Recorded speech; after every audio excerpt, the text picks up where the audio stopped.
Kaya ako nasasaktan at yung, if a family loses a mother who goes out to work, that family becomes dysfunctional.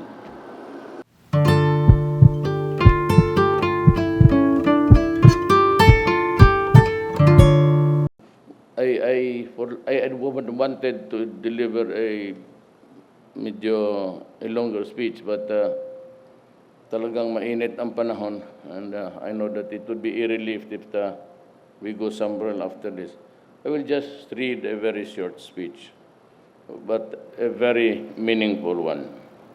I congratulate the Philippine Navy for its 120 years of unwavering service, sacrifice, dedication, and commitment to defend our shores, protect our seas, and secure our maritime borders. It was only last year when we celebrated the Philippine Navy's anniversary during the Marawi siege. Then we honor the heroic efforts of the men and women of the Navy and the Marines in the liberation of Marawi. Today, we once again honor them as we make significant progress in the rehabilitation and reconstruction of that city. To the brave soldiers and Marines of our Navy, you have made the Filipino people proud and continue to do so with gallantry in defending our sovereignty in our territorial waters, particularly in the West Philippine Sea. Ladies and gentlemen, I would have wanted to share with you my insights in the matter of the West Philippine Sea, its dynamics, and of course, the implication of geopolitics. But for lack of material time, I may do it some other venue, which I think you'd be more comfortable to wait and listen to the policy. There's something to do with my desire to defend, but at the same time, not to make any move that would be destructive to the nation. I cannot afford at this time to go to war. I cannot go into a battle which I cannot win, and it would only result in the destruction and probably a lot of losses for our armed forces. Ako gusto ko, I really want to do something to assert. But when I assumed the presidency, there was already this ROCOS in the West Philippine Sea. It used to be China Sea. And because in my simple calculation, with every common sense that's available to me, I would have taken a stronger but probably a more violent way of doing it. And I said, in my own estimation, it would be a great loss to the nation and probably end up losing a war. And all of these things I would have wanted to made known to you. And whether you accept it or not, that is the reality on the ground. But that's geopolitics. You well know what are at stakes. I cannot rely just on one nation and country to defend us, and maybe to help us in our hour of need. We had a very sad experience in the Marawi siege, and we all know and that we have fallen short in some respects the way it was handled. I assume full responsibility. I did not anticipate or even guess that there would be so much ordnance and that the fight would took us about 4 months to finish. All of these faults, if it is indeed one, or our faults, it belongs and it falls on my shoulders as Commander-in-Chief. And I assume full responsibility to the nation of what's going to happen. Now, as a matter of fact, I was with, I'm veering away from my speech already. In the first bilateral meeting with China, I was there with General Lorenzana. By the way, Troop Commander, could I request you to give the order of Tikas Pahinga? I'm sorry, I overlooked it.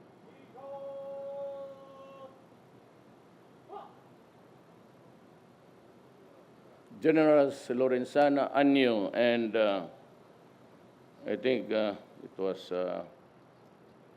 Anyo then was the Chief of Staff, Speron, the National Security Advisor, and a full cabinet in a bilateral confrontation.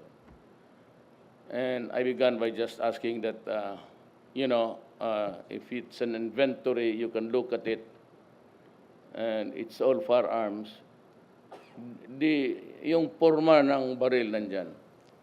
But those are old ones, and sometimes it would falter in the heat of battle and place in jeopardy the lives of my soldiers. And so I went around to buy new ones, and the first thing I did was I announced to President Xi Jinping that I have come here to discuss about the arms, and I will buy it. I'm not asking it for free, but in our long conversation, in one of those moments, he said, "No, you just do not worry about it. We will give it to you free." And because there was the shipment which was ordered from another country, and we expected new ones, because the intelligence, even if I was the mayor, I have roots there in Narawi.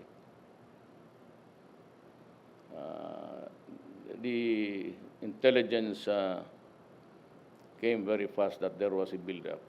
And I said, for all of its, the short-sightedness, maybe it falls upon my shoulders to bear the burden. I and I alone should be responsible for that. But anyway, I congratulate and I pay homage to my soldiers, my policemen, and I was there almost 9 times to join them even at night, just to give them the esprit de corps to, it was a very harsh condition. And by the way, I also went to Russia and explained to them about my quandary, about not having so much firearms, or I needed new ones, the accurate ones that not have been really, if you can describe it, a battle-weary gun. And I had to get new ones. And Putin had to come back earlier because my meeting with him was on the next day. Yet. But when he knew that I was coming home, because it was at the time that Marawi exploded, I had to go home and to declare martial law in another country. That is a painful realization, to be signing something about your country, about the safety of your country, about the safety of the people, and to give the orders outside of the Republic of the Philippines. It probably, I would say that it leaves a dent in my own history when I go out of government services. So, masakit para sa akin na both Filipinos dying.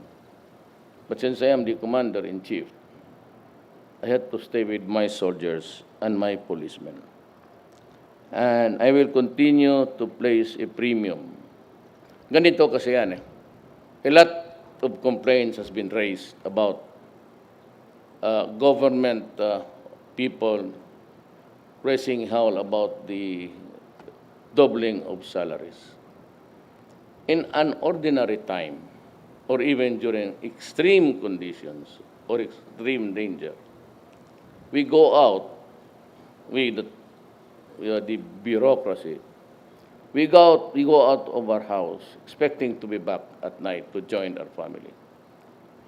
But these guys, when they are called for an assignment and there's trouble, even a small pocket battles everywhere, the possibility of not coming home again or getting back to the house in horizontal position is not quite. And so that is why I really, I've been mayor for 23 years. Wag na ho kayong nagyabang ako, but my father was also governor of Davao province before it was only one. And I'm quite maybe familiar of the dynamics that goes on and what role has the uniformed personnel had to do in those times. It's really a matter of life and death. Maybe I can come home, maybe I will not make it with my family. That is the reason why nauna sila.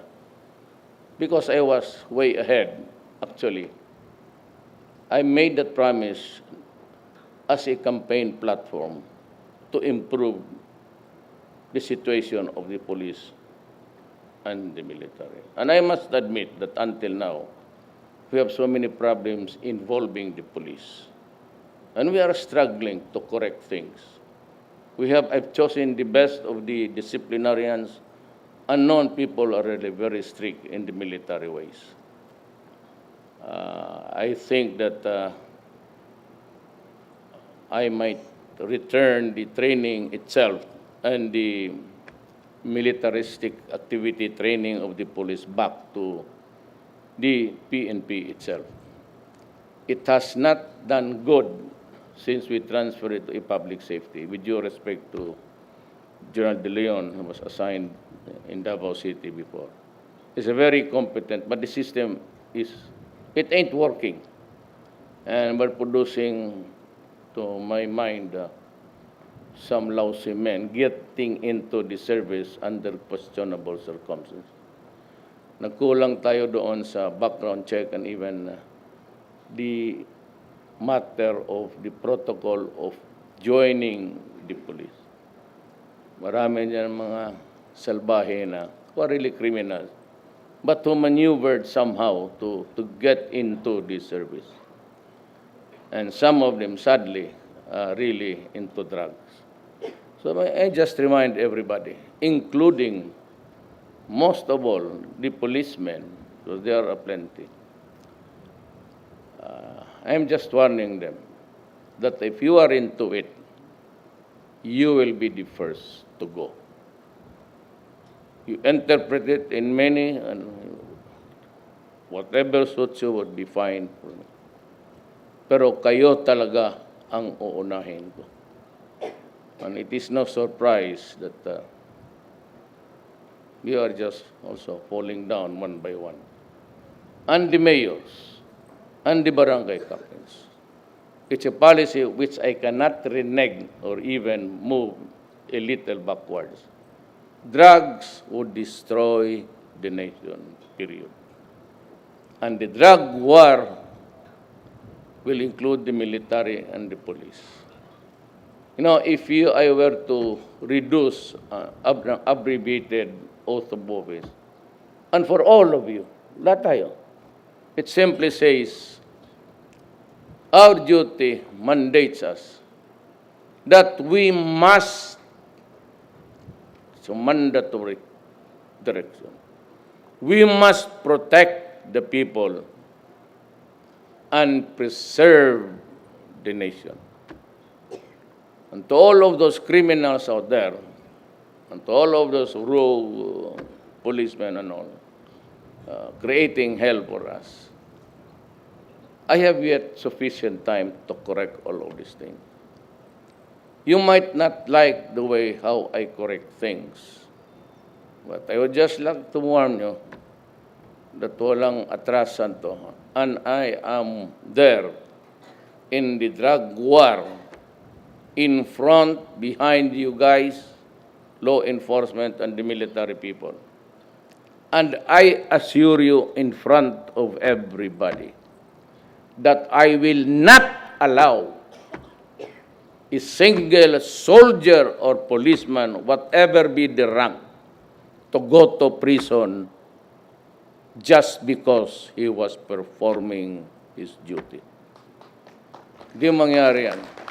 Not one of you, I promised you, will go to jail. I will never allow it. And I said in this campaign against drugs and there is so many illegal things.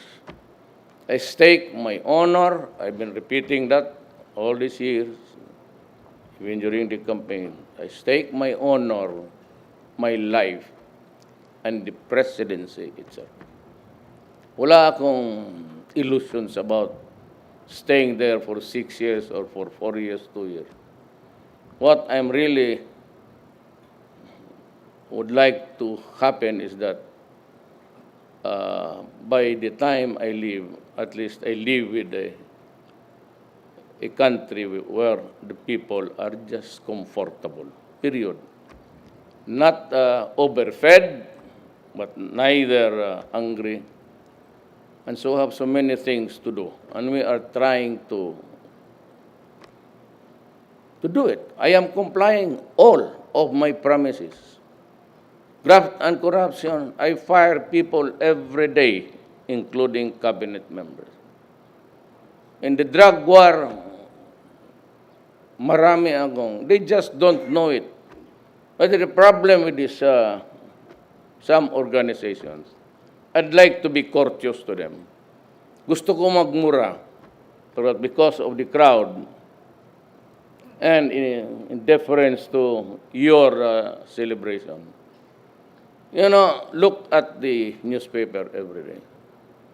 Look at the, I said, PTB4, which is government, to publish how many policemen and soldiers get killed every day, 3, 4, 5, in drug-related violent confrontations.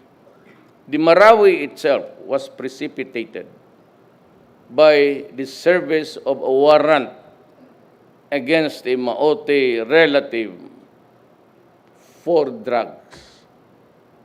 And I have been warning the government and people that the rebellion there is being funded by Shabu. It's a chemical that is really intended for the poor.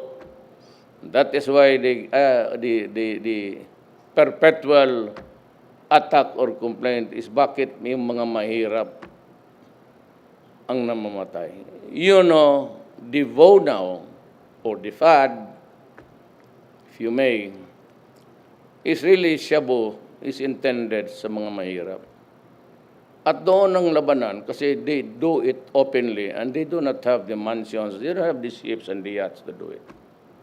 Mahirap lang to eh. So karamihan nag-inkwentro. And I must admit that there were abuses. And we go after them. Ba't mo sabihin mo na ipakulong mo yung polis ko kasi nagtrabaho, nagbarila, no? You know, I'm a lawyer, and I've been a prosecutor. If you become a client, you're a criminal.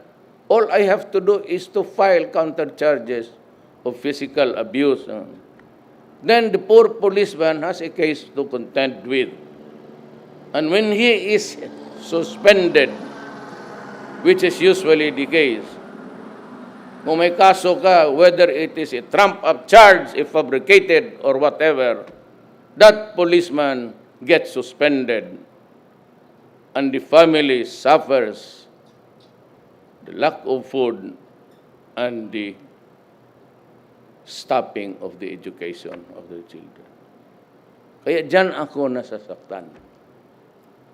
Dyan ako na and other people go to the other countries and they are being abused, they are being killed.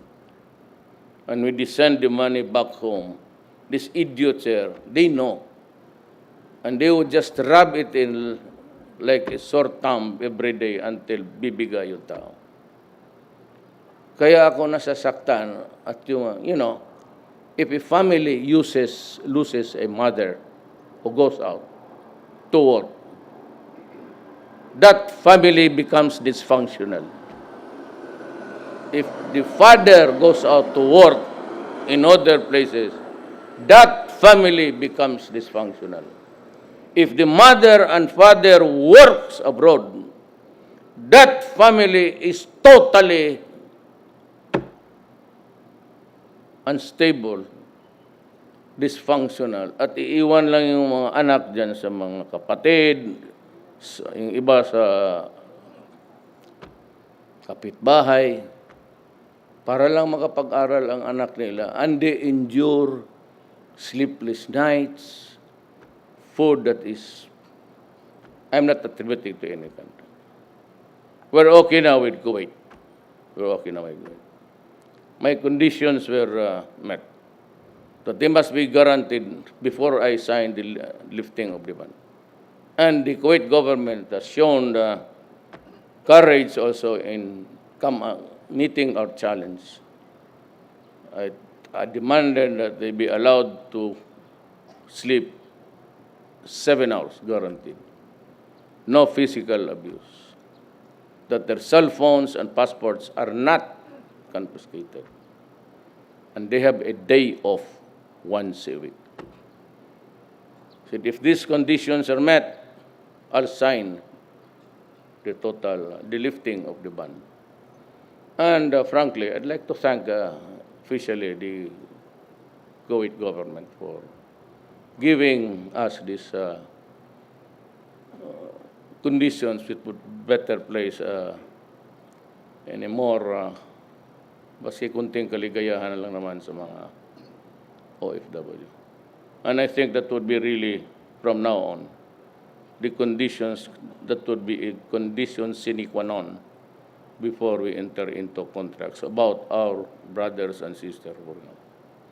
Nasasaktan ako. Kaya kayong mga durugis staff, do not destroy my country, because I will kill you. Do not destroy the young of my country. They're just our only resource.